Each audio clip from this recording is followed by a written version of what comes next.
Come in. Welcome. I am E.G. Marshall. Welcome to the world of terrifying imagination. Our story deals with fate. Some call it luck.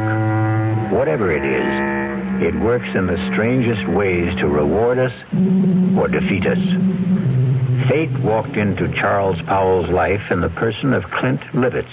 Now, look, Clint, or whatever your name is, I don't like you, and I don't like your insinuations. Now, if you don't get out of my office and leave these premises immediately, I'll have you put out. You must be putting on an act, Mr. Charles Powell. Maybe this'll jolt your memory. 3541063. What? Yeah. I thought that would do it, Charlie. I thought that might help you remember.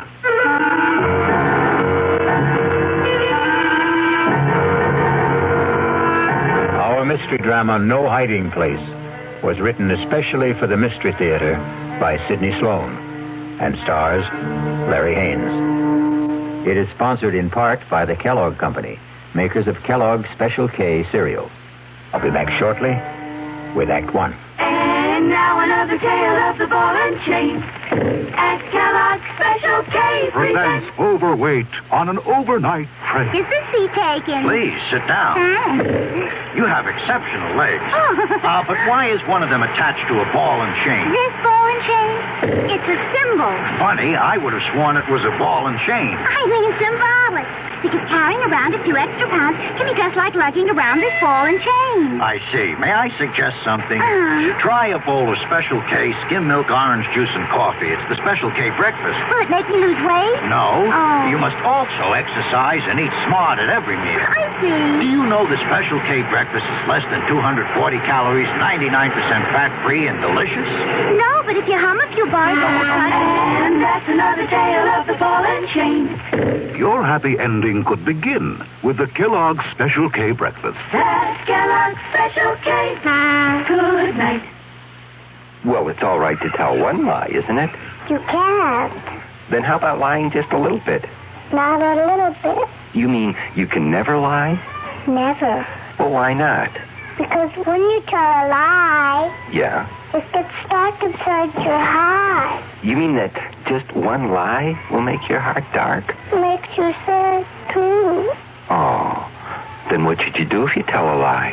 Well, you just say I'm sorry. And then what? Then the light goes inside your heart. Oh, the light goes on? Yeah.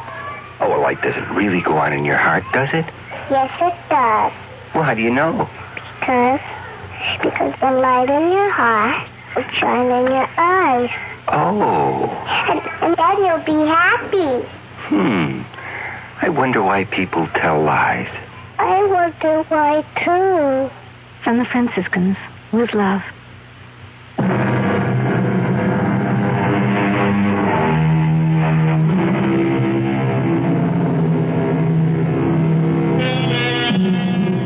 Everything looked right to Charles Powell that crisp September morning when he walked into his executive office at the J.P. McCready Company.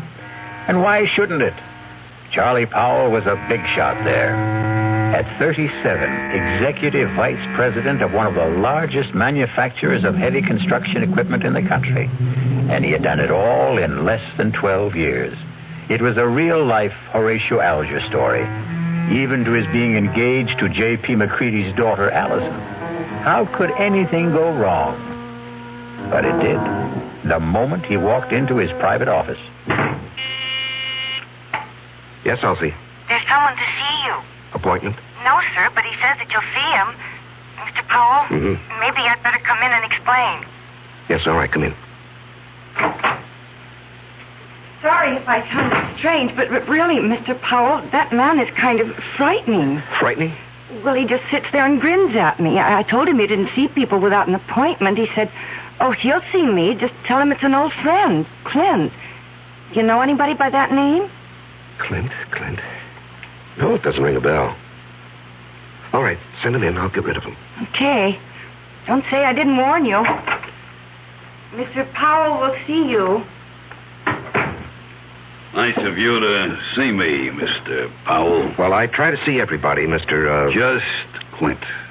I don't think you ever knew me by anything but Clint. You must remember, Mr. Powell. Well, I'm sorry, but I don't... Come on, give it a try. Give it a good try. Now, look here, I'm busy, and I have neither the time nor the patience. You must be putting on an act, Mr. Charles Powell. Maybe this will jolt your memory. 3541063. What? Yeah. I thought that would do it, Charlie. I thought that might help you remember.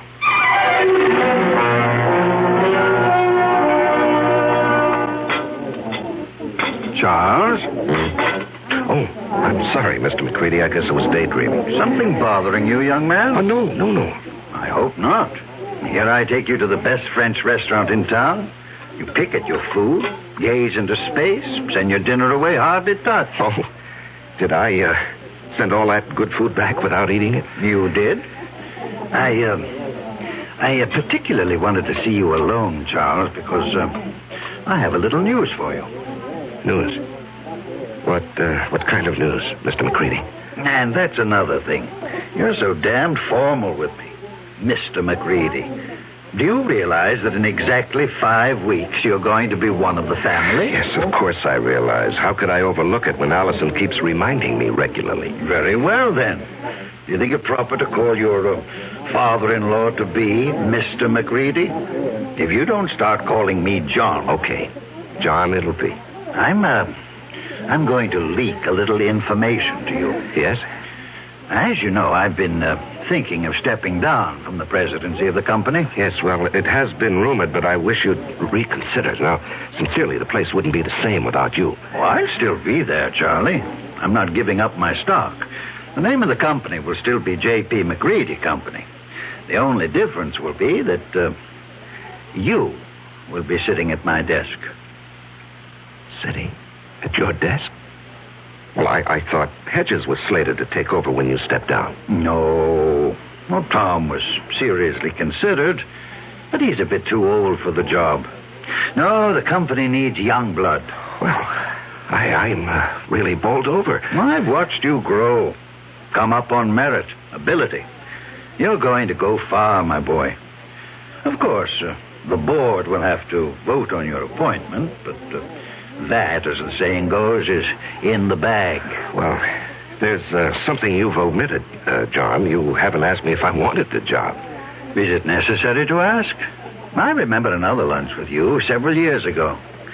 We got talking about ambitions, and you said that you would never be satisfied with second best. It had to be the top job, or you'd move on. Yes. But that was before this morning. What? Nothing. Just mumbling. I'd like to know how you feel about it, Charles. Well, even to be considered for the position is an honor, Mr. John. And your answer? Let me think it over. I must think it over.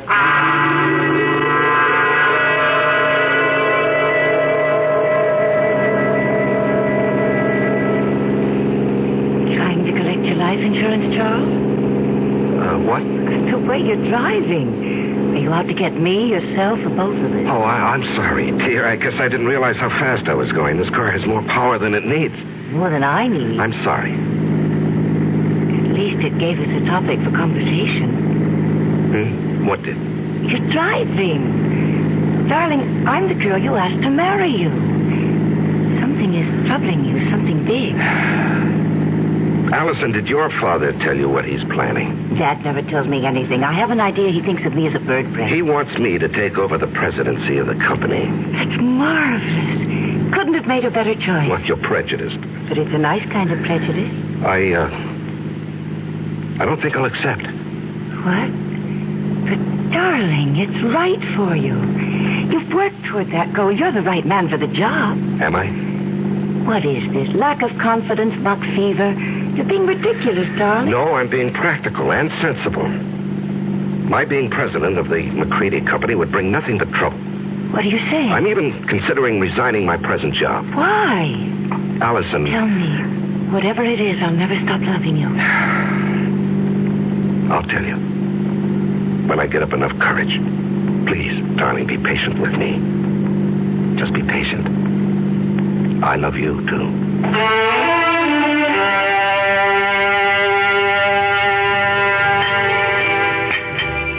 So you finally got here. Thought you were going to forget our appointment. You didn't really think that, Clint. Oh, I knew you'd come. You wouldn't dare not to come. Sit. You got it with you? Yes, I've got it. Small bills. 5s, 10s, as specified. Let's have it. Here. And a pretty manila envelope, too. Nice and neat. Thanks. Now, look, I don't know how much longer I can do this. You'll do it as long as I say. And if I run out of money? You'll just have to scrounge around and find more. Well, I'm thinking of quitting my job. You wouldn't want to do that, Charlie. Well, suppose it gets too much for me and I say, go ahead, spill what you know. No, you wouldn't do that. You're going to marry a very rich girl. A couple of extra yards ain't going to change your manner of living. Even a couple extra grand. How long are you going to suck my blood? I don't like the way you put that, Charlie. I'd rather you'd think of it like it was sort of sharing the wealth. You got the bread. I got nothing. This way, we both got something. I got a nice living, and you got your freedom.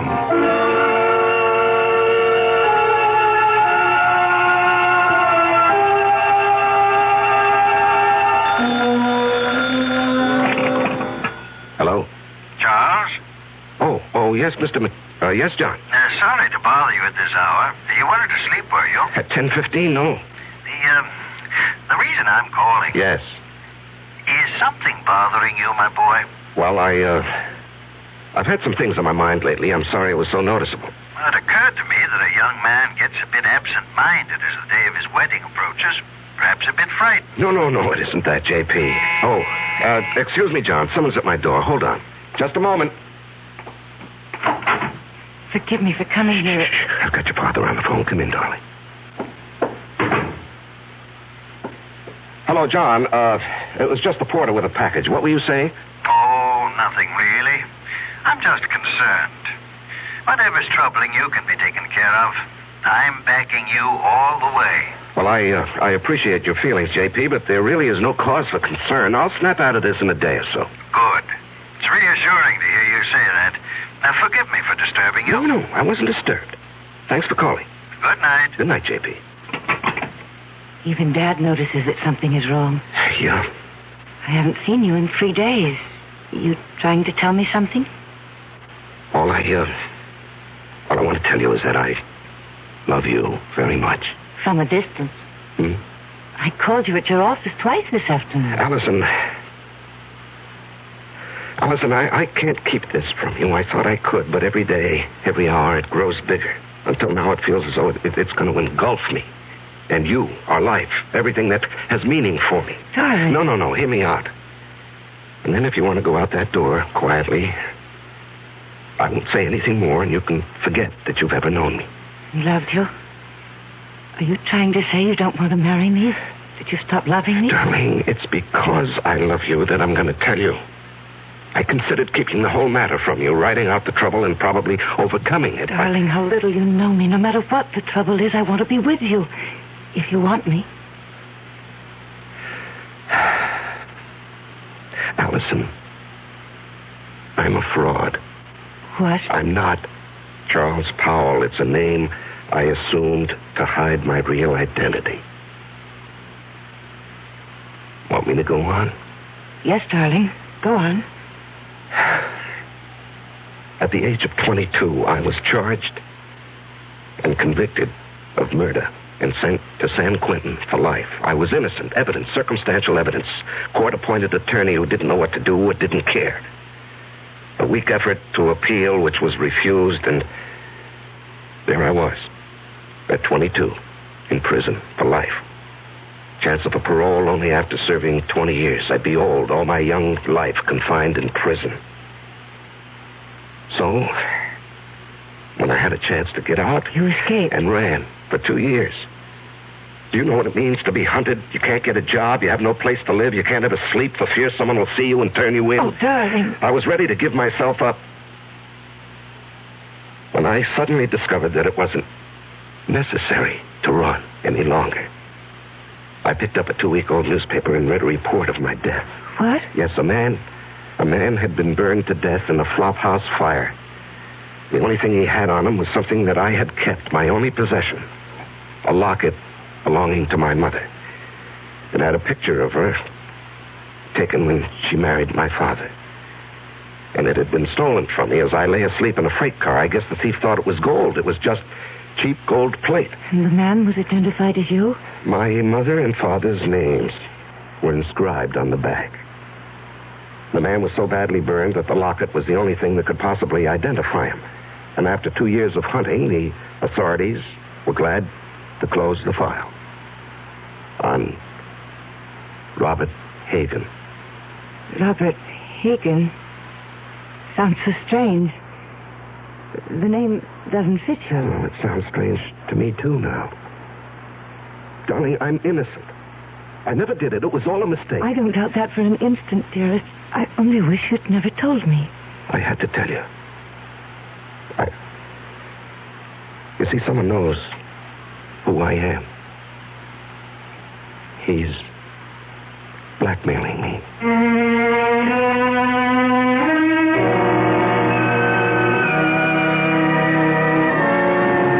When you're being blackmailed, you don't have many alternatives. Charles Powell's whole life, his future, the happiness of the woman he loves, all hang by a very thin, flimsy thread. I'll be back shortly with Act 2. I'm Hy Brown, producer of Radio Mystery Theater. And as you may imagine, I'm excited about this new adventure in modern radio, this new statement of radio's marvelous power to stir the imagination. Now, we're wondering about your reaction, about who you are and how you like what we're doing. So to encourage you to get in touch with us, we're holding a drawing for 3 weeks. 50 prizes a week, 2 AM/FM stereophonos, 2 travel clock radios, and 46 anthologies of modern suspense. Just mail us your name and address, and you're eligible. Of course, we'd like knowing whether your glad radio drama is back, but name and address will do it. To Mystery Theater, Box 50, Radio City Station, New York, 119. That's Box 50, Radio City Station, New York, 119. All for good everywhere, unless locally prohibited. It's always a pleasure to add beautiful new furniture to your home. And it's even more a pleasure when you can save substantially on its purchase. You can do both this week at Adele Hunt's, 7015 Snyder Plaza during Adele Hunt's great winter furniture clearance sale. Take advantage of Adele Hunt's staff of professional interior designers at no extra cost, of course, and save on such famous brands as Henredon, Drexel, Thomasville, Lazy Boy, and many others. For instance, there are exciting accent pieces on sale from Baker, Tomlinson, and Irwin Lambert. The hundreds of fine values in bedroom, dining room, living room, and occasional furniture may not be equaled again. Even a large selected group of lamps and pictures are as much as 60% off the regular price. So shop early while selections are good during Adele Hunt's great winter sale. Adele Hunt's, 7015 Snyder Plaza, near the corner of Lovers Lane and Hillcrest in University Park, where Dallas buys with confidence. Open tonight till 9 p.m.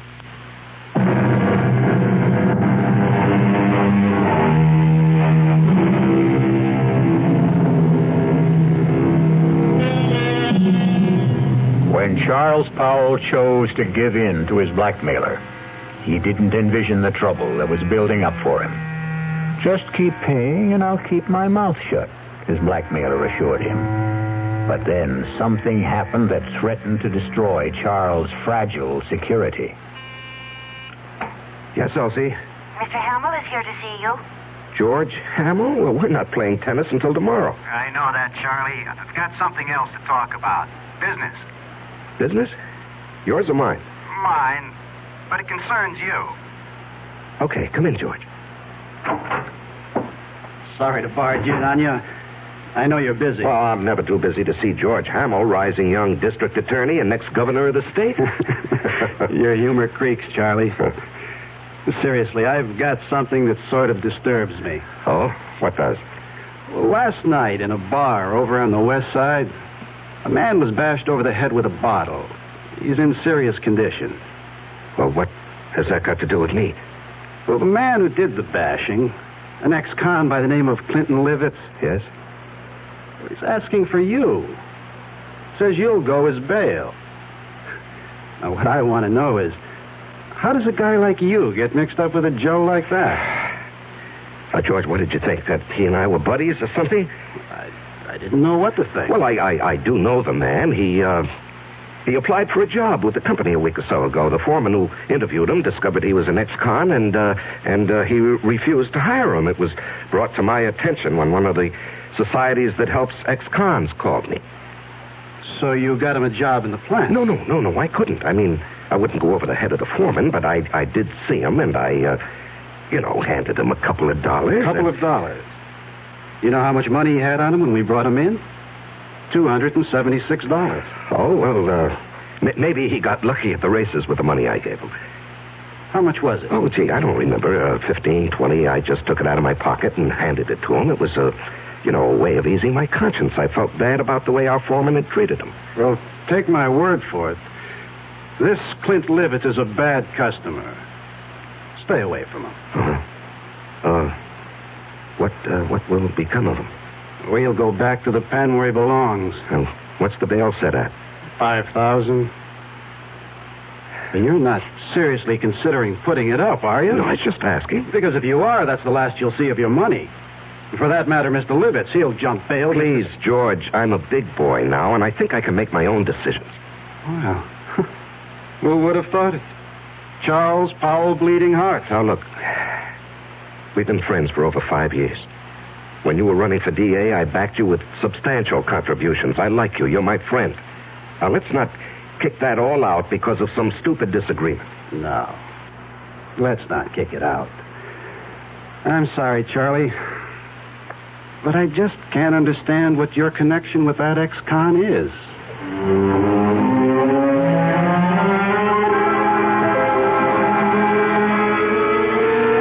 Now, Mr. Powell, I hope you'll understand. I accept Clinton Livett's case with strong reservations. Yes, I understand, Mr. As an Hargrave. attorney, well, how shall I put it? You don't like your client. Exactly. However, I shall do my best to get him off, or at least get him a light sentence. I'm extremely pessimistic about Mr. Livitz even showing up for trial. Yes. George Hamill also said he expected that Livitz would jump his bail. And you would forfeit $5,000. Yes, I know. And that doesn't disturb you? No, I don't believe he'll run. I see. You want to speak with him?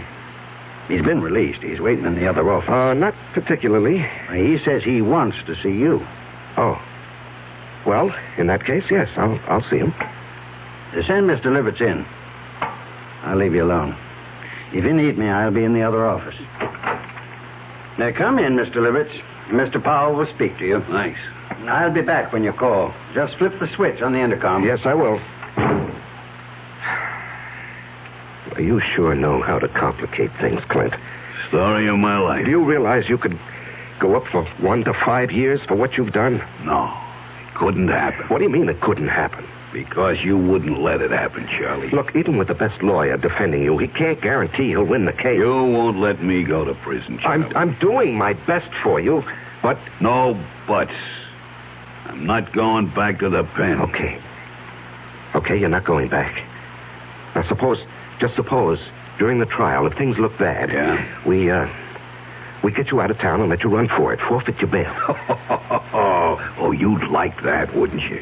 I'd be out of your hair, and all it would cost you would be the 5 G's for the bail. No. I'd give you a substantial sum. Oh, Mr. Powell. No sale. I'm too old to run. Well, suppose I got you out of the country. With a good hunk of bread stashed away for me? Swiss bank account. I don't know. Why don't we play it by ear?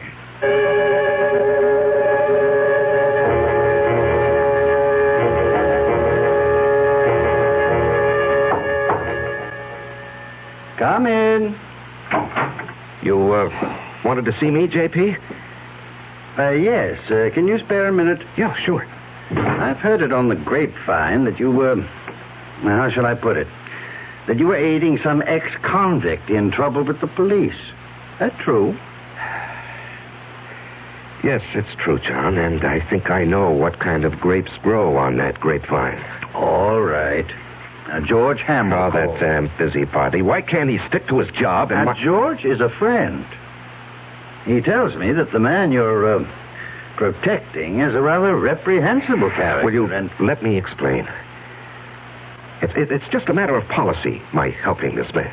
Policy? Well, yes, you did ask me a few days ago to consider taking over the job of running this company. You're going to accept? Well, I was going to tell you today. Wonderful. Wonderful news. Allison will be delighted. I know she's been worried about your seeming reluctance. Oh, no, not reluctant any longer. In fact, I've got all sorts of ideas about what I want to do. This business of giving a hand to ex-convicts is just one of them. Do you realize what this would mean in publicity for the company? To take an interest in the rehabilitation of men who would otherwise be lost, a burden to the taxpayer? I'm going to hire a PR man. We're going to be the big corporation with a heart, J.P.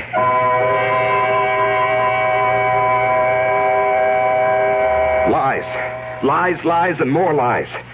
How can I keep all these phony stories straight, Allison? It's like a long, dark tunnel with no ending. It will end, and it will all turn out all right. Don't lose your courage. No, I love you and need you.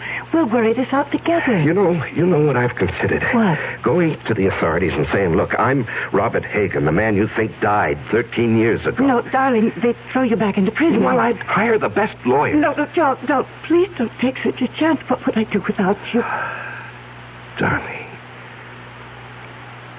Darling, I don't know how much longer I can stand this pressure. I've got to do something to free myself. Why not give him a lot of money and ask him to go away? Promise to stay away forever. In Hargrave's office, I suggested that he jump bail and get out of the country. What did he say? Well, when I mentioned a big sum, I didn't exactly say how much. A Swiss bank account. He was interested. Did he say he would accept? Well, we were interrupted, and he didn't say definitely. Offer him anything. Just get him to go. Well, how would I get a large sum of money together? I have some small investments, a fair bank account, but what he might want would be beyond me. You forget you're marrying a very rich girl. Oh, no, I wouldn't think of that. Don't give me that male ego business. I've got money. Dad was nice enough to give me a big hunk when I was 21. Now, look, Allison. With all my earthly goods, I thee endow. We're not married yet. You're not going to back out now, not after I've endowed you with all my earthly... Or is it worldly goods? You are the nuttiest woman I've ever known. See, I've got you laughing. Darling, all our troubles are going to evaporate, vanish. No. It won't work, Allison. It'll never work. But you said... No. Clint Livitz will never stick to any bargain. He'll want more, and he'll want more. He'll never be satisfied. If we got him out of the country. What's to keep him from coming back when he's broke or even threatening us from abroad? I gave him $1,000 in cash only a few days ago. When he was picked up in the bar, he had only about $270-some left. In a matter of 2 days, he'd squandered over $700. But if he were made to understand that the sum agreed on was all he was going to get... Can't I make you understand? We're not dealing with a rational, honest man. He'll agree to anything. And then when his money runs out or he decides he wants more, he'll be right back. What can you do? There are only 2 things one can do about a blackmailer. Keep on paying and paying forever. And the other? And the other? Kill him.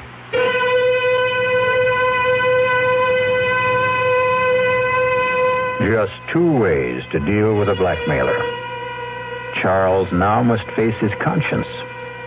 The thought that has been in the hidden recesses of his mind has been spoken aloud. We will be back shortly with Act 3.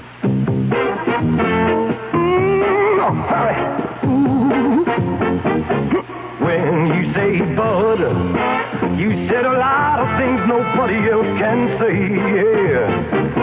When you say butter, you've gone as far as you can go to get the very best. Think about it. Decide. for yourself. Well, sure, the Budweiser people really do believe that brewing beer right does make a difference. But even that's up to you. Because the king of beers is leading all the rest. When you say Budweiser, you said it all. Anheuser-Busch, St. Louis. Who knows how to help you solve your shopping problems? The Better Business Bureau knows. Honey, the TV set just won't work.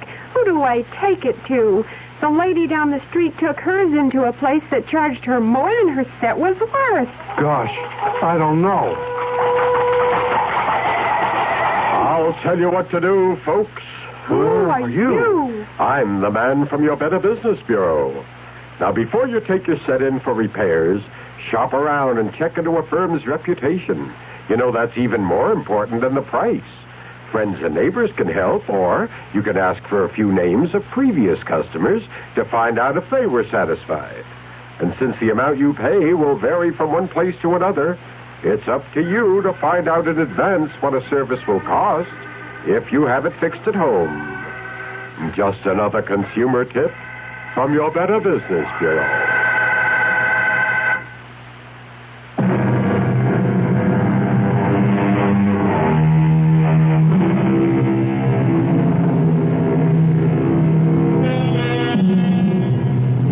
Charles Powell's life has reached a climax. He must make a decision to rid himself forever of his blackmailer. And perhaps that very decision will destroy his life and the life of the woman he loves. The alternative is to keep paying and paying, never feeling safe.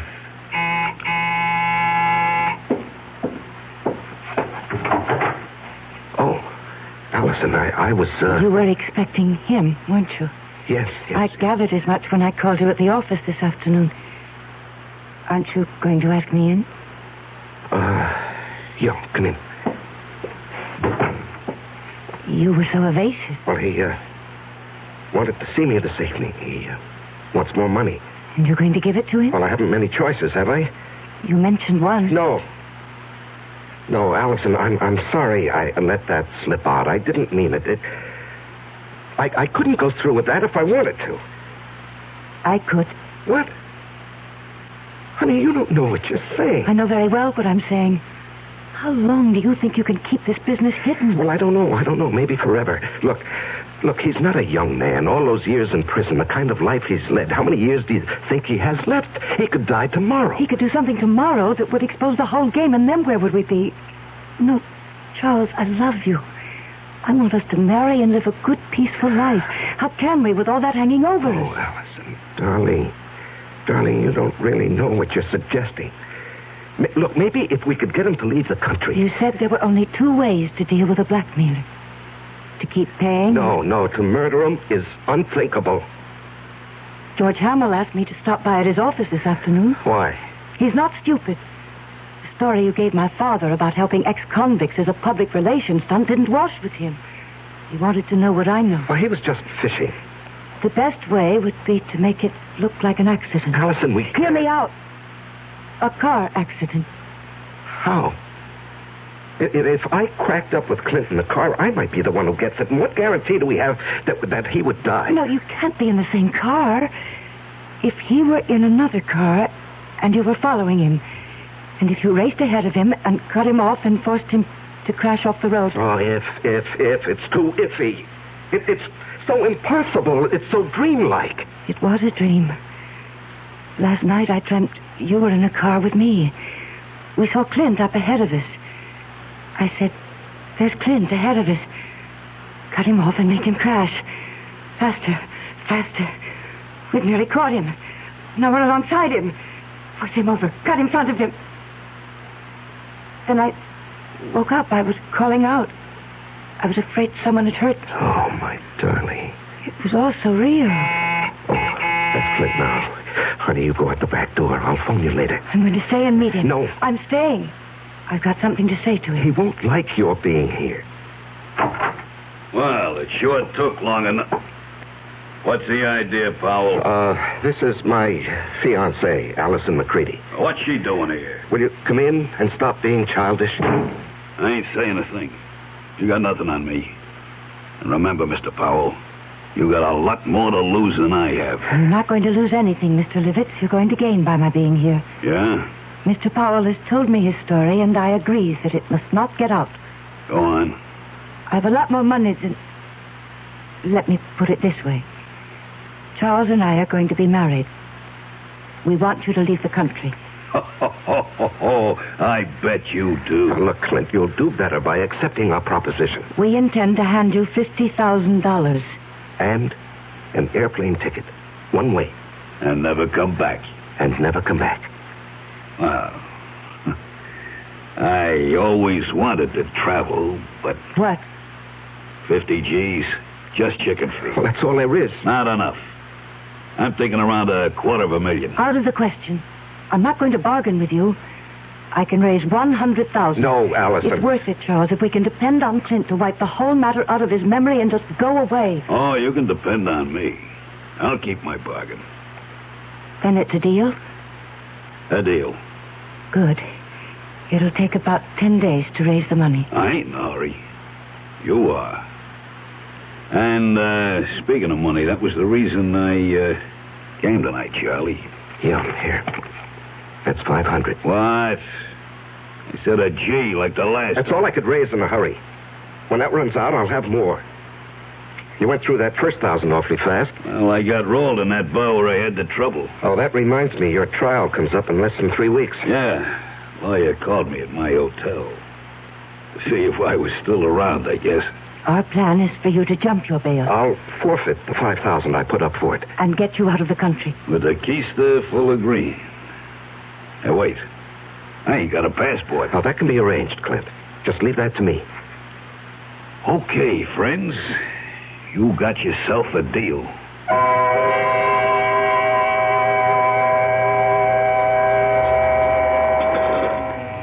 Say, Charlie. You're going to put this meal on your expense account, I hope. Too rich for your blood, George? Too rich for my pocketbook. That's JP's favorite French restaurant. Oh, yeah. Nice to have wealthy, high-paid executives for friends. I'm a simple man. I like simple things. And I like simple answers. Meaning? How long are you going to cling to that cockamamie story about your helping ex-cons rehabilitate themselves? Oh, it's the McCoy, George. That guy got something on you, Charles? Pardon, monsieur, the telephone for you. Oh, yes, thank you. Where is it? It is here, monsieur. I will plug it in for you. Thank you. Just like the movie. Yeah. Hello? Charles? Oh, yes, Allison. I know George Helm was with you, else he told me you were lunching with him. Listen to what I'm going to say, but don't let on to George. Yes, dear. Allison says hello, and to remind you that in 2.5 weeks, she wants to see you at the church promptly at 11. I'll try to remember. Okay. He's all set, darling. Now, what's so important? It's got to be tonight. I'll have the house all to myself. Why is the color scheme so important? The housekeeper and her husband are going into town to see their 15-year-old son in the high school play. Well, I don't see that that's such a problem. Choose whatever color will make the bridesmaids happy. Rent a car and let Clint take it to drive out and be here promptly at 9. Do not come together. You come out in your own car, but first report it broken down. Have it picked up tomorrow morning. You'll bring it back after it's all over. Understand? We did not see each other. You couldn't get here because your car was out of order. Oh, yes, I follow, dear. I follow. I'm not sure I agree. I have a .22 target pistol. I know how to use it. Yes, I know you have to ask him to come, dear, but then what do we do with the unwelcome guest? There's a spot about 100 yards behind the house. We get him out there in a wheelbarrow. There's a hole, an old cesspool. We drop him in, quicklime. Gardner's got several bags. But, suppose the gardener wants to supply some flowers for it. It's all over a year fired. We didn't hire one after that. As soon as it's all over, we'll take the rental car and dump it over the edge of the road near town. You know that bad place where there's no shoulder on the road and only a flimsy guardrail? Mm-hmm. Yes, I know. We dump the car there. Let it smash up. If it catches fire, so much the better. Then you take me back to the house and rush back to the city. Report the rental car stolen. You've been in your apartment all evening. Understand? Yes, the color scheme suits me fine, dear. You sure have it all planned. No baubles, no slip-ups. All planned. Yes, I'll be in my office till late tonight, 9 at least, if you want to reach me. Good. That was for George's ears, wasn't it? Yes, that's correct, Allison. Now, look, I have a report to get out. If you've completed your instructions, I'll get back to my lunch with George. Goodbye, dear. Wow. That's only the beginning, Charlie. Wait till she gets you signed on the dotted line.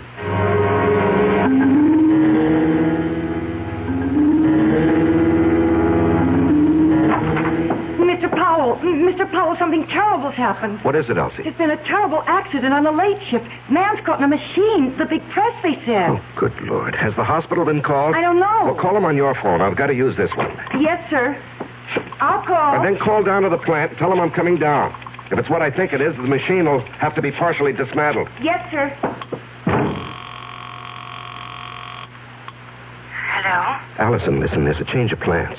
Charles, where are you? I'm still at the office. Something's happened. It's 8:30. He'll be here at 9. Yes, I know. He has the rental car. I got it for him. When will you be here? Well, there's been a bad accident on the night shift. A man's caught in the big metal press. I've got to help get him out. But us? What about us? Well, when he comes, stall him. Just tell him what happened, why I'm delayed. I haven't got the money, Charles. Tell him I'm bringing the money, the airplane ticket, and the passport. Just stall him. I'll do my best, but hurry. He scares me.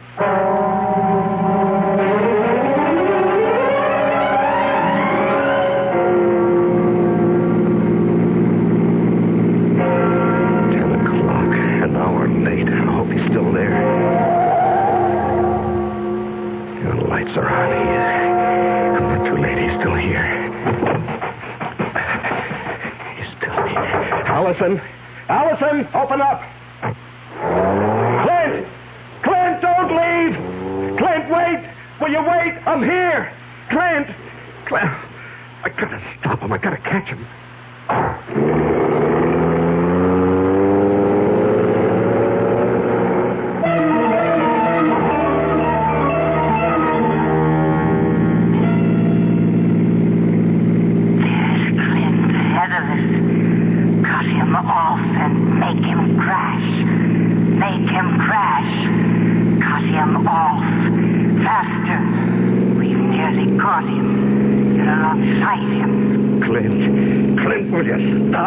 I'll run you off the road. Force him over. Force him over. You've got him off. You've done it. Crashed and burning. Let him burn.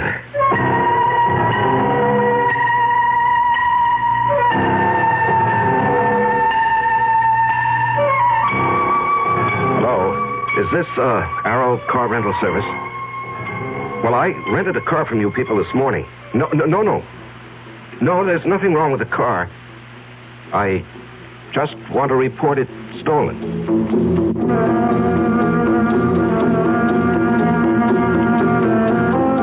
The City Foreign Car Service? Look, I asked for my car to be picked up in my driveway. It's still here, and I called, or rather, my secretary called at 10 this morning. My name is Charles Powell.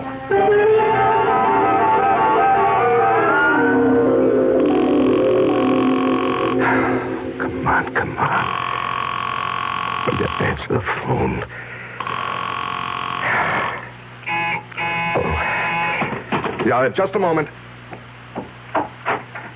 Oh, George. George, it's kind of late for a visit. Come in. Thanks. I was just trying to phone Allison. Well, what a night this has been. There was an accident at the plant. Peterson. I hope they don't have to amputate. I heard. Yes, and then when I got outside, I had a date with Allison. The car that I had rented this morning was missing. It was stolen. What happened to that great, big, powerful foreign job of yours? Oh, it wouldn't start this morning. Had Elsie call the service people, but they haven't picked it up yet. I just called them. They have a night answering service. You've had a busy evening. Yeah, very. Well, I think I can clear up one of your puzzles, Charlie.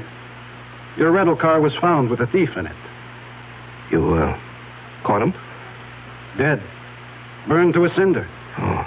Must have been going at a terrific speed. Tire marks on the road as he went off.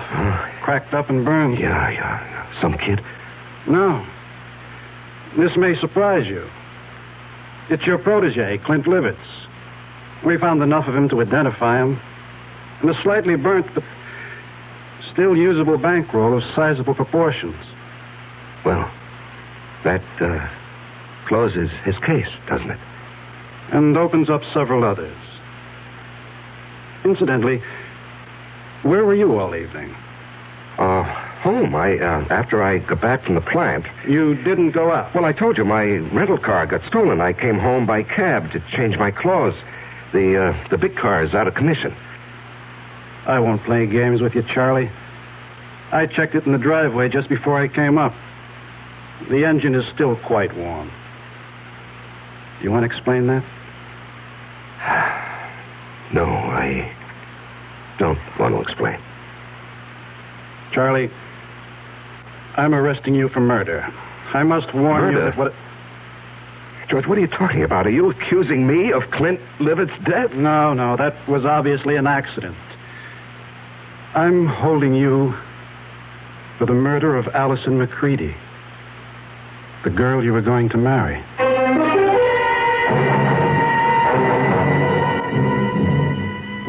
And in conclusion, ladies and gentlemen of the jury, my prosecution of Charles Powell, or Robert Hagan, has been a painful task. I was his best friend.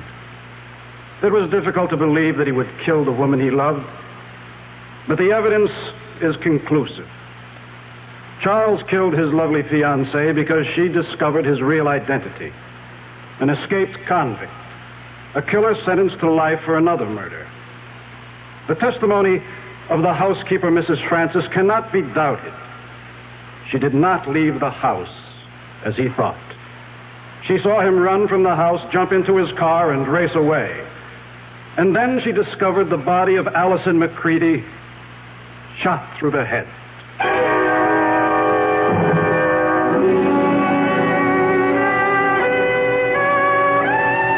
Your Honor, may I make a statement before you pronounce sentence? I did not kill Allison. I loved her. To say anything more in my defense is useless and unnecessary. Allison is dead. All I ask is that I be given the chance to follow her. Swiftly and efficiently.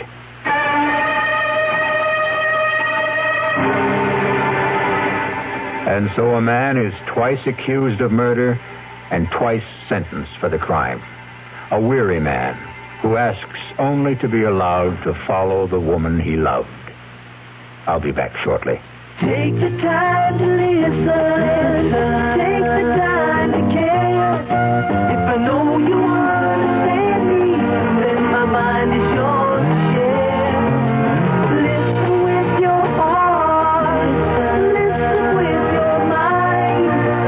When you listen, love is what you find. How do you do, sir? My grandmother just died. I'm so happy for you. Meet Mrs. McNulty. How do you do? Did you know you have spinach on your teeth? Oh, that's wonderful. This is Mr. Jackson. Nice to meet you. I have bubonic plague. Oh, yes, Mr. Plague. Meet Miss... Reception lines aren't the only places people don't listen. When you listen, love is what you find. A thought from the Church of Jesus Christ of Latter-day Saints, the Mormons.